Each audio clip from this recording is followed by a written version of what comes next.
Here are 4 things that helped me during my anxiety recovery journey. Number 1, I finally understood what was happening. See, a lot of times we think anxiety is just something that's in your head, but I was experiencing physical symptoms. I was starting to feel derealization, depersonalization, which is like this out of body, not feeling real experience. I was getting intrusive thoughts, but I was also getting weird emotions. But I just thought anxiety was just something where you feel nervous. Well, that's not true.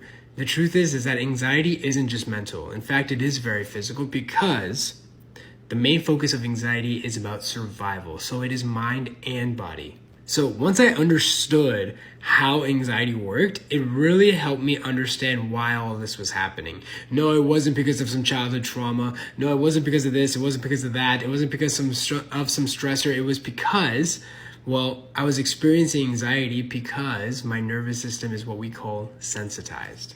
So then that led me to step 2. Once I understood it was anxiety, I actually focused on the anxiety. I stopped with these coping crutches and these coping techniques like breathing techniques, this and that. I really went to address the anxiety at its core. Once I started focusing on the anxiety, that's when my recovery journey honestly started. It wasn't overnight. It did take some time, but the truth is that I got to what we call long-term freedom, where anxiety wasn't being triggered in situations it was before. And number 3, I learned how the recovery journey looked like. Part of the recovery journey, there's something called setbacks. Setbacks mean it feels like you've gone 2 steps back. But one of the major keys about anxiety recovery is you can't really measure your progress based on how you feel. You have to measure it based on how well you respond.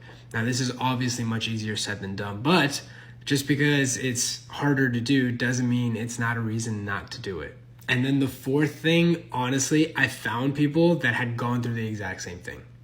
And so now the main focus is on, if you're really trying to get out of this, find somebody that you trust, and ideally somebody who has gone through this themselves. There's a difference between reading it in a book and truly experiencing it and coming out.